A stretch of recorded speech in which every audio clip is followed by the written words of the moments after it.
Merci beaucoup. Alexandra Rouquette, je suis médecin de santé publique, enseignante en biostatistique, donc MCUPH à l'Université Paris-Sud, et je travaille dans le service de santé publique et d'épidémiologie à l'hôpital du Kremlin-Bicêtre. Pour ma partie recherche, je suis rattachée au centre INSERM de recherche en épidémiologie et santé des populations, qu'on appelle le CESP à Villejuif. Et donc, mon domaine de recherche est celui dans lequel je suis tombée en fait dès mon M2 et donc il y a à peu près une dizaine d'années, il s'intéresse en fait à la mesure des phénomènes subjectifs en santé. Donc c'est un domaine assez vaste dont je vais essayer de vous donner un aperçu au cours des 30 prochaines minutes. Et pour cela, en fait, je me suis focalisée sur certains aspects ou certaines particularités qui sont là lorsqu'on justement on essaye de mesurer la subjectivité. Donc pour ça, sur les conseils de Roch Georgi, en fait, j'ai pris des exemples du domaine de la littératie en santé. C'est un concept qui n'est pas encore totalement très développé en France, ça commence à venir. On a d'ailleurs mis en place il y a maintenant 2 ans le premier réseau francophone de littératie en santé qui s'appelle le réseau Reflis. Et dans le cadre de ce réseau, on a validé des questionnaires de mesure de la littératie en santé en français, et ce qui m'a permis de vous trouver des exemples pour illustrer ces défis méthodologiques de la mesure des phénomènes subjectifs en santé. Donc, pourquoi on s'est intéressé on s'intéresse de plus en plus à ces phénomènes subjectifs dans les études en santé.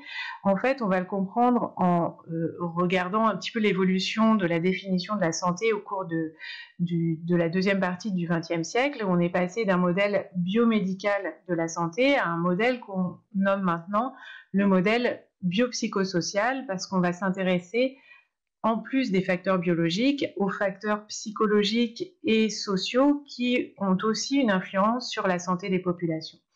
Et donc, tout au long de cette deuxième partie du XXe siècle, et puis maintenant aussi, les chercheurs ont de plus en plus introduit dans leurs études des facteurs tels que la douleur, la dépression, la qualité de vie, la fatigue, etc. Donc des phénomènes qu'il est difficile de mesurer autrement qu'en passant par le jugement du sujet lui-même en tant qu'être pensant.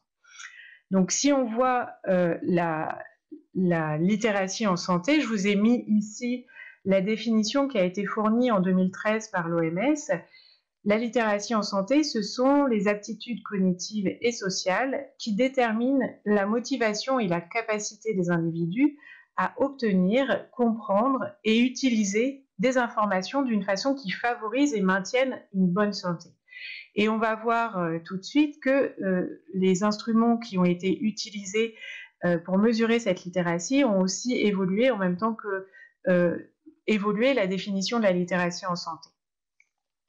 Au début, les instruments étaient plutôt, alors au début c'était dans les années 70-80, ces instruments mesuraient plutôt un niveau de connaissance que les individus avaient sur les informations en santé. Maintenant, on arrive plus vers des instruments plus modernes qui vont s'intéresser à mesurer la perception que les individus ont de leur niveau de littératie en santé, donc la perception qu'ils ont de leur capacité à obtenir, comprendre, utiliser, critiquer ces informations en santé. Alors, quelques rappels sur les propriétés qu'on va évaluer lorsqu'on développe un nouvel instrument de mesure.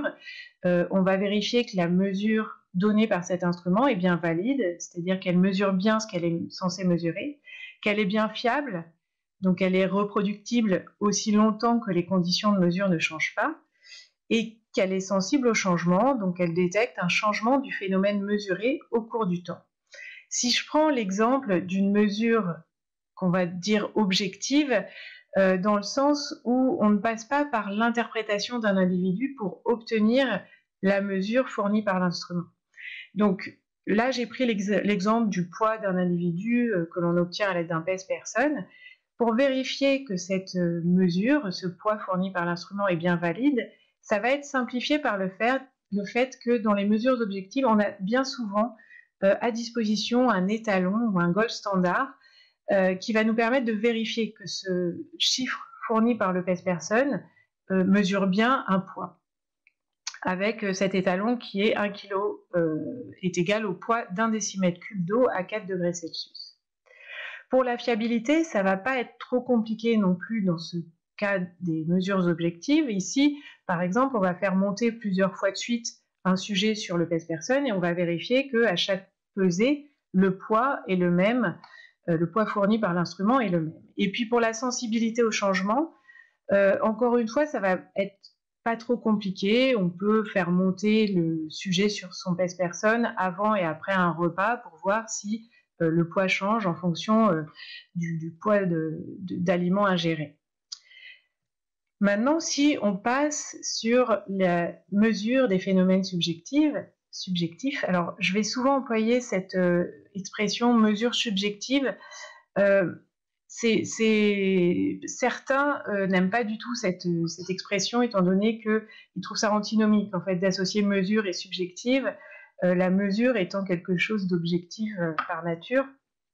Donc, quand j'emploierai cette expression mesure subjective, entendez-la comme mesure des phénomènes subjectifs. Mais c'est une expression qui est très très employée aussi bien en anglais qu'en français. Donc, pour mesurer les phénomènes subjectifs, on va utiliser des instruments qu'on appelle des questionnaires ou échelles de mesure. Donc ici, je vous ai mis l'exemple des questions de la sous-échelle santé perçue du questionnaire de qualité de vie SF36. Donc on voit qu'il y a 5 questions. La première est ici, les 4 autres sont ici, et on répond sur un dispositif à 5 modalités ici, et ici les 5 modalités sont là. Et cette sous-échelle est censée nous fournir une mesure de l'état de santé tel que perçu par l'individu, sous la forme d'un score de santé perçue qui est la somme pondérée des réponses aux 5 items rapportés à 100, 100 étant le niveau de santé perçu le plus haut. Lorsqu'on va vouloir valider un instrument de mesure subjective, donc un questionnaire, il va falloir passer exactement par les mêmes étapes que lorsque on mesure un instrument de mesure plutôt objective. Et donc, on va devoir vérifier que cette mesure est bien valide. Et quand on réfléchit là, par exemple, à la qualité de vie, ça va tout de suite devenir un petit peu plus compliqué parce qu'on n'a pas vraiment de gold standard, d'étalon. Les définitions sont différentes, qu'on soit par exemple en Asie, en Afrique ou en Europe.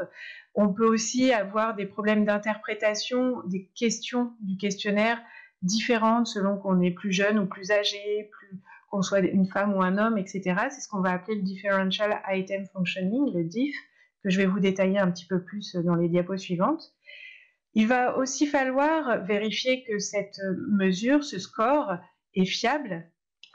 Et donc là, pareil, ça va être un petit peu plus complexe parce qu'on va devoir faire administrer ce questionnaire qui est parfois très long. Par exemple, le SF36, c'est un questionnaire de qualité de vie très utilisé qui a 36 questions. Et donc l'administration répétée de ce questionnaire peut provoquer une certaine lassitude. On peut avoir aussi un phénomène de réflexion entre les différentes passations et les individus font changer leur réponse parce qu'ils vont réfléchir un petit peu à la signification de l'item entre les deux passations. On va aussi avoir un effet d'apprentissage pour certains questionnaires, où finalement les individus vont finalement comprendre quelle est la réponse à donner pour avoir le meilleur score, etc. Donc ça va un petit peu complexifier cette étude de la fiabilité. Et puis pour la sensibilité au changement, là encore, on va avoir des phénomènes, alors comme l'effet plafond ou l'effet plancher, et pour l'effet plafond, par exemple, c'est lorsqu'on a un score qui va de 0 à 100, c'est lorsque une grosse partie de notre échantillon a un score très très important, donc par exemple de 90, 95, voire 99. Si on veut voir la sensibilité au changement, vers une amélioration de la qualité de vie, par exemple, on va avoir du mal à la voir parce que les sujets sont déjà au plafond de ce questionnaire et donc on ne verra pas l'évolution du score vers une amélioration de la qualité de vie. Un autre phénomène dont je vous parlerai plus précisément à la fin de cette présentation, c'est le response shift, qui est intéressant parce qu'il met un peu le doigt sur qu'est-ce qui est embêtant quand on essaie de mesurer la subjectivité. Alors, on va s'intéresser d'abord à la validité et à ce problème des différentes définitions et au differential item functioning. Ces phénomènes subjectifs sont des phénomènes complexes et qui sont parfois tellement complexes qu'on ne peut pas les mesurer directement par une seule question. On pourrait imaginer poser la question au sujet sur une échelle de 0 à 100, comment évaluer votre qualité de vie à l'heure actuelle. Le problème, si on utilise ces questions simplement comme ça, c'est que la qualité de vie, elle ne va pas être comprise de la même manière selon les individus. Et donc, on va obtenir des scores qui seront finalement spécifiques de chacun des individus, mais spécifiques parce qu'ils ont chacun leur définition et on ne sait pas vraiment à quoi ça se réfère. Et donc, pour ces phénomènes un peu complexes, on va devoir conceptualiser le phénomène, c'est-à-dire finalement le définir, déterminer les dimensions qui le composent. Par exemple, pour la qualité de vie, on va avoir une dimension santé mentale, une dimension santé physique, une dimension vitalité, douleur, rôle social, etc. C'est souvent multidimensionnel, la qualité de vie. Et chacune de ces dimensions va être définie par plusieurs questions élémentaires ou items qui vont permettre donc de bien cerner ce qu'il y a dans chacune des dimensions et donc au final, avec toutes les réponses des individus à toutes les questions du questionnaire, on va pouvoir avoir une idée globale de ce phénomène bien défini et de la même manière pour tous les individus. Donc en ce qui concerne la littératie en santé, comme je vous l'ai dit tout à l'heure, la définition a pas mal évolué et effectivement, les premiers instruments qui ont été utilisés dans les années 70-80, qui sont encore très très utilisés en fait dans le monde de la santé, étaient de ce type-là. Donc là, c'est le ReALM-R pour Rapid Estimate of Adult Literacy in Medicine. Et on voit sur ce questionnaire que finalement, on demande aux patients de répéter, enfin de lire en fait ces 11 mots, les 3 premiers ne comptent pas, mais à chaque fois que le patient ne comprend pas un mot, il s'arrête et on note ce mot et finalement le score est calculé, on compte le nombre de mots qui ne sont pas connus et s'il y en a plus que 2 qui ne sont pas connus, ce patient est à risque d'avoir une faible littératie en santé. Un autre instrument, c'est le STOFLA, qui est aussi très utilisé. Et vous voyez ici que c'est finalement des textes à trous où les patients vont remplir chaque trou avec le mot adapté. Et donc, on va pouvoir obtenir, pareil, un score de littératie en santé via ça. Mais on voit, si je vous remets la définition de la littératie en santé, on voit bien que ce type d'instrument ne couvre pas l'ensemble de ce qu'il y a derrière cette définition fournie par l'OMS en 2013. Alors, comme je vous disais, ça a évolué. En 2000, Don Nutbeam a donné la définition de 3 dimensions de la littératie en santé.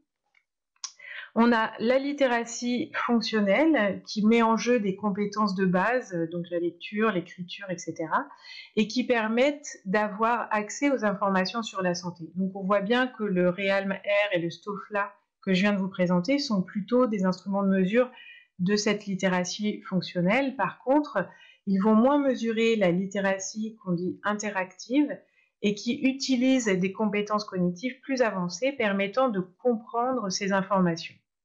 Pareil, il ne mesure pas la littératie critique, qui est encore un niveau plus développé, qui fait appel à des compétences cognitives et sociales approfondies, conduisant à terme à un meilleur contrôle des événements de vie. Alors, on a un premier questionnaire qui a été validé dernièrement en français par deux personnes du CESTIM, donc Youssoufa Houssen et Julien Mancini, qui est le FCCHL, donc pour Functional, Communicative and Critical Health Literacy Scale. Et on voit bien dans ce questionnaire qu'on a ici 14 questions, 5 qui mesurent la littératie fonctionnelle, 5 qui mesurent la littératie interactive et 4 autres qui mesurent la littératie critique. D'autres questionnaires ont été développés et un a été développé sur la base du travail d'un consortium européen, le Health Literacy Survey European, donc HLSEU Consortium, qui était composé de 8 équipes de recherche provenant de la liste des 8 pays européens qui est indiquée ici, et qui a réalisé une revue systématique de la littérature où ils ont mis en évidence alors c'était vers 2010-2012, ils ont mis en évidence qu'il y avait déjà 17 définitions de la littératie en santé dans la littérature, ainsi que 12 modèles conceptuels. Donc ils ont réalisé en fait une analyse de contenu de toutes ces définitions et modèles, et ils ont pu établir ce modèle synthétique que vous voyez ici sur cette figure, avec au centre, ici, les 12 dimensions de la littératie en santé, telles que définies par ce consortium, et qui sont le croisement en fait entre 3 domaines, le soin, la prévention et la promotion de la santé, et 4 processus qui sont l'accès, la compréhension, l'appréciation et l'utilisation des informations en santé dans chacun de ces 3 domaines. Grâce à ce modèle conceptuel, ce consortium a pu développer un questionnaire de littératie en santé là aussi, avec 47 items qui couvrent l'ensemble des 12 dimensions qui sont définies donc par les 4 processus ici et les 3 domaines. Et on voit bien que ça couvre un champ beaucoup plus important que les précédents questionnaires que je vous ai présentés tout à l'heure. Et enfin, un autre questionnaire là, qui est très utilisé aussi, le HLQ, donc pour Health Literacy Questionnaire, et qui a été développé, enfin disons que la conceptualisation de la littératie en santé a été réalisée avec une autre méthode, plutôt bottom-up, où en fait ils ont réalisé des groupes de travail intégrant des patients, des experts, mais aussi des cliniciens, pour essayer de, donc c'était un système de mapping, et donc pour essayer de faire émerger un modèle conceptuel qui soit plus représentatif de ce qui est ressenti par donc, ces personnes patientes, médecins, enfin, cliniciens, etc. Et donc, ils sont arrivés à un questionnaire, là, à 9 dimensions, avec 44 items. Donc, je vous ai mis les titres de chacune de ces dimensions. Et on voit bien que là encore, on est un petit peu, c'est quand même un petit peu différent par rapport à ce qui est mesuré, enfin, ce qui est évalué par le HLSEU que je viens de vous présenter. Et c'est un premier défi méthodologique auquel on va se confronter quand on s'intéresse à la mesure de la subjectivité en santé, c'est qu'on va se retrouver bien souvent avec des phénomènes qui sont appelés de la même manière, mais qui sont définis quand même un petit peu différemment, avec plusieurs questionnaires qui vont être construits en fait avec des modèles théoriques, des définitions et des concepts sous-jacents qui sont différents et donc auxquels il va falloir être très attentif lorsqu'on choisit un questionnaire pour l'utiliser dans une de nos études, pour être sûr d'utiliser le questionnaire qui correspond à la définition du phénomène tel que nous, on la souhaite. Alors, on va passer maintenant à l'étude de la validité de ces questionnaires. Et donc, on a vu que lorsqu'on est avec un phénomène subjectif, on est bien souvent embêté parce qu'on n'a pas de gold standard. Et donc, on va devoir s'intéresser, enfin, obtenir en fait un faisceau d'arguments pour pouvoir répondre à cette question, est-ce que l'instrument mesure ce qu'il est censé mesurer? Ces arguments, il y en a 3 grands, ce sont la validité de contenu, la validité de construit et la validité critérielle. Donc pour la validité de contenu, c'est vraiment l'aspect de l'instrument, ce qu'il contient, les items et les dimensions. Est-ce qu'elles représentent bien concept, le modèle conceptuel que l'on a utilisé pour définir le concept que l'on veut, le phénomène que l'on veut mesurer. Et la validité critérielle, cette validité est étudiable lorsque l'on a un gold standard. Alors, je vous ai dit qu'on n'en avait pas habituellement. Ça peut arriver qu'on ait un gold standard. Par exemple, si on veut mesurer, on évalue un questionnaire de mesure de la dépression, on peut utiliser comme gold standard l'évaluation du niveau de dépression des sujets par des psychiatres. Et donc, on va utiliser cette évaluation des psychiatres comme gold standard pour comparer son score, le score obtenu avec le questionnaire.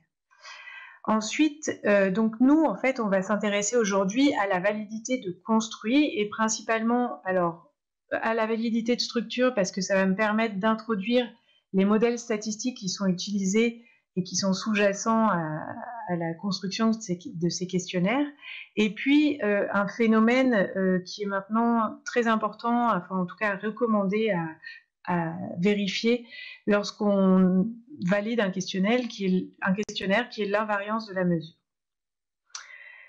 Donc, quand on étudie la validité de structure d'un questionnaire, on va s'intéresser en fait au modèle de mesure qui est ce qui justifie que le score généré par les items, donc bien souvent une simple somme des réponses aux items du questionnaire, représente bien le construit ou le phénomène que l'on souhaite mesurer.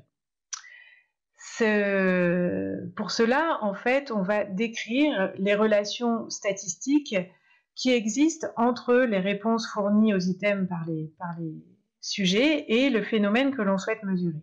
Donc, en général, dans ce domaine-là, on utilise des schémas dont les symboles ont une signification. Donc ici, je vous ai représenté un questionnaire à 4 items, et ces items sont représentés par des rectangles parce que ce sont ce qu'on appelle des variables observées. Effectivement, si vous faites passer un questionnaire à un échantillon, dans votre base de données, vous obtiendrez bien la réponse à chacun des items du questionnaire, et donc pour chacun des sujets, un sujet par ligne. Si l'on regarde les liens qui existent, les associations qui existent entre ces items du questionnaire, a priori, si ils sont là pour mesurer un même phénomène, on devrait observer quand même certaines corrélations entre ces items. Et les modèles statistiques que l'on utilise dans ce domaine de la psychométrie font l'hypothèse qu'il existe une variable latente qui est en fait un construit hypothétique non observable. Donc pour nous, ça sera la qualité de vie ou la dépression, qui sont effectivement des construits hypothétiques non observables, qui ont la capacité d'expliquer les associations existant entre les variables observées, donc nos items du questionnaire. Cette variable latente, elle est supposée d'intervalles continus, variant entre moins l'infini et plus l'infini, avec un zéro qui est fixé arbitrairement. Et c'est donc ici cette variable latente qui est représentée ici par un ovale parce qu'elle est non observable. Et ce schéma signifie que le niveau du sujet sur la variable latente, par exemple son niveau de dépression, va être responsable, d'où ces flèches, responsable de la réponse qu'il va donner aux items du questionnaire. Donc ce schéma, il va être, on le traduit en système d'équations. Ici, vous voyez que j'ai mis des paramètres qu'on appelle les charges des items, et puis en haut ici, des epsilon qui sont des bruits qu'on appelle les facteurs spécifiques d'items. Et ici, vous avez l'équation de ce modèle qui représente donc la réponse du sujet I à l'item J, qui est une fonction du niveau du sujet I sur la variable latente F, donc du niveau de dépression du sujet par exemple. Si j'écris ces équations pour chacun des items, on va se rendre compte que je vais devoir répondre à un système d'équations pour estimer le niveau du sujet I sur sa variable latente. Et donc, c'est grâce à ça on va pouvoir estimer donc, le niveau sur la variable latente, mais si on se sert, ce dont on se sert en général en pratique, c'est le score observé du sujet I, qui est bien souvent la somme des réponses aux items du questionnaire. Et donc, si on fait cette somme ici, on voit aussi que ce score est une fonction du niveau du sujet I sur la variable latente, donc de son niveau de dépression, par exemple. Ces modèles d'analyse factorielle peuvent aussi être multidimensionnels avec une variable latente par dimension. On peut en avoir 2, 3, 4. Voilà. Et donc, le but, quand on va étudier la validité de structure d'une échelle, va être de vérifier que le modèle factoriel correspondant au modèle conceptuel que l'on a défini pour définir le modèle que l'on souhaite mesurer, est bien adéquate, à une bonne adéquation aux données, et donc on va utiliser des indices de fit, et on pourra vérifier ainsi la structure de notre questionnaire. Donc c'est ce qu'a fait par exemple Youssoufa Hossein avec le FCCHL, où il a donc mis en évidence que ce modèle avec les 3 dimensions de la littératie en santé définie par notre BIM, fonctionnelle, interactive et critique, avait une bonne adéquation aux données, le fit étant indiqué dans l'article. Donc maintenant, on va s'intéresser à ce phénomène que je voulais vous introduire ici, donc la propriété d'invariance de la mesure qui a été définie par Millsap comme l'instrument de mesure doit fonctionner de la même manière, quelles que soient les conditions, tant que ces conditions sont sans rapport, donc c'est une traduction personnelle, c'est irrelevant en anglais, avec l'attribut mesuré. Pour vous donner un exemple, si on parle de mesure objective, ça veut dire que le pèse-personne doit fonctionner de la même manière que le sujet soit âgé ou non. La toise aussi doit fonctionner de la même manière, quel que soit le sexe du sujet, etc.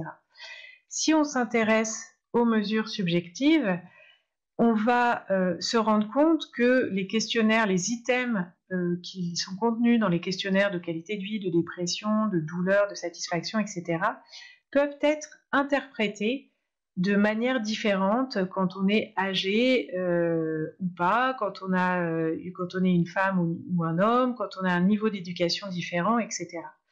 Et c'est ce que l'on va voir maintenant avec le phénomène de differential item functioning, où ici, donc, je vous ai remis le modèle d'analyse factorielle à un facteur commun que je vous ai déjà présenté, et ce phénomène de fonctionnement différentiel d'item en français apparaît lorsque, si l'on va estimer ces paramètres-là, les charges des items, dans 2 groupes différents, par exemple les hommes et les femmes, ce que j'ai représenté ici, on obtient des estimations de ces charges qui sont différentes.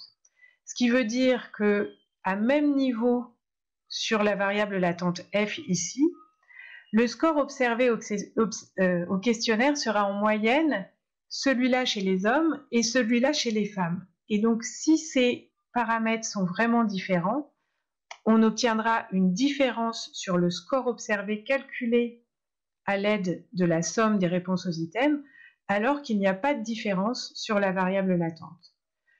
Globalement, c'est qu'à même niveau sur la variable latente, un homme va répondre différemment à l'item 2 par rapport à une femme. Et donc, ça va introduire des différences sur les scores observés. C'est un phénomène qu'on a mis en évidence et de manière assez parlante dans le FCCHL. Et c'est sur un item, l'item 2, qui, en fait, ça signifiait ce diff à niveau de littératie fonctionnelle identique. Une personne plus âgée avait plus de chances de répondre positivement à cette question qu'une personne plus jeune, la question étant, j'ai l'impression que les écritures sur les documents qu'on me donne ou les notices des médicaments sont trop petites pour que je puisse les lire. Et effectivement, avec le problème de la presbytie, qui n'a rien à voir avec le niveau de la littératie en santé, les personnes âgées ont plus tendance à répondre oui à cette question que les plus jeunes, et donc ils vont avoir un niveau de littératie en santé différent entre ces deux groupes, alors que finalement le niveau de littératie en santé n'est pas différent. Alors, on a validé un autre questionnaire en français qui est une version courte de ce questionnaire HLSEU que je vous ai présenté, une version à 16 items. Vous avez les 16 items de ce questionnaire ici qui sont représentés, qui couvrent bien les 12 dimensions, sauf une, appliquer l'information dans le domaine de la promotion de la santé. Et là aussi, on a mis en évidence du Differential Item Functioning, sur un item pour le sexe, où les hommes, à même niveau de littératie en santé, les hommes trouvent plus difficile de trouver de l'information sur les traitements concernant les maladies qui les concernent par rapport aux femmes. Et l'idée, quand on voit du DIF, c'est aussi de comprendre pourquoi ça arrive. Et là, la signification l'interprétation nous a été fournie par Virginie Ringa, dont l'équipe est très impliquée dans toute la thématique genre et santé, et elle nous expliquait qu'effectivement les femmes sont beaucoup plus en contact avec le système de soins, étant donné qu'elles c'est souvent elles qui vont amener les enfants chez le médecin, ou aussi parce qu'elles tombent enceintes, donc elles sont plus en contact avec le système de soins que les hommes, et donc effectivement, peut-être que pour elles ressentent plus facile de trouver des informations par rapport aux hommes qui sont moins en contact avec le système de soins. Donc on a mis aussi en évidence du DIF sur 3 items concernant l'âge, sur aussi 5 items concernant le niveau d'éducation, et là encore on a trouvé des explications qui étaient plutôt intéressantes, et c'est là où on met en garde quand on utilise cette version courte du HLSEU en français, c'est qu'il va falloir prendre en compte ce phénomène qu'on a mis en évidence de Differential Item Functioning dans les analyses quand on va utiliser ce questionnaire dans des études. Et donc, effectivement, les solutions qu'on a pour prendre en compte ce phénomène, donc soit on est au niveau, à l'étape de développement et de création de questionnaires, et dans ce cas, si on met en évidence du DIF, on peut encore retirer ou reformuler les items concernés. Par contre, si c'est un questionnaire qui est déjà bien validé dans d'autres langues et très utilisé, ça va être difficile de le modifier en retirant un item. Donc là, on va pouvoir pondérer différemment les items concernés selon le groupe concerné par le DIF. Donc là, j'ai pris l'exemple du sexe. On peut faire des normes différentes selon les sexes, on peut analyser en sous-groupes, mais là ça va nous empêcher de faire des comparaisons entre les deux groupes. Et on peut utiliser aussi des modèles un petit peu plus techniques qui sont les modèles à variable latente, et qui là en fait vont nous permettre de travailler non plus sur le score, mais directement sur les variables latentes elles-mêmes, et donc on n'aura plus ce phénomène de DIF. Et aussi, ce qu'on préconise souvent, c'est de faire des analyses de sensibilité, c'est-à-dire de réaliser ces analyses statistiques en utilisant le score avec tous les items, et en refaisant ces mêmes analyses statistiques en utilisant le score, en enlevant ces items concernés par le DIF, pour voir si ça modifie les conclusions que vous portez à la fin de votre étude. Donc voilà pour le DIF. Et je voulais donc vous parler à la fin donc, de cette présentation de ce phénomène de response shift que l'on va observer, qu'on va comprendre quand on va étudier la sensibilité au changement des questionnaires. Pour étudier cette sensibilité au changement, en général, il nous faut un design longitudinal, donc par exemple avec 2 temps auxquels on va faire remplir le questionnaire au temps 1 et le questionnaire au temps 2. On va obtenir un score observé au questionnaire au temps 1, un score observé au questionnaire au temps 2, et l'idée dans ce type d'étude va être que ce que l'on veut observer au niveau du score, soit le changement que l'on observe au niveau du score observé, soit le reflet du changement qui a lieu au niveau de la variable latente, par exemple le niveau de dépression. Alors, le problème dans ce type de design, c'est que ce changement qui a lieu au niveau de la variable latente, comme ce sont des variables non observées, on ne peut pas l'observer, ce changement. Donc, il va falloir poser des hypothèses a priori. Et donc, une première manière de faire va être de poser l'hypothèse que si l'on effectue une intervention où on expose les individus entre le temps 1 et le temps 2, cette exposition, cette intervention a un effet sur la variable latente. Et donc, notre but va être de regarder si l'on observe un score, un changement sur le score observé. Si l'on en observe bien un, on peut raisonnablement dire que le questionnaire est sensible au changement vu qu'il montre une différence de score entre avant et après l'intervention. Une autre manière de faire va être de poser une question de transition au temps 2, c'est-à-dire qu'on va poser la question aux individus qui remplissent le questionnaire au temps 2, qui sont les mêmes qu'au temps 1, évidemment.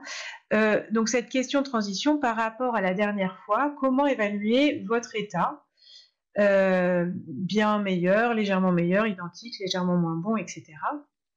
Et donc, ce que l'on va faire dans ce type d'étude, c'est que l'on va regarder le changement observé entre le temps 1 et le temps 2 et qu'on va le corréler à la réponse à la question de transition. S'il y a une bonne corrélation, on pourra dire qu'effectivement, ce questionnaire est sensible au changement.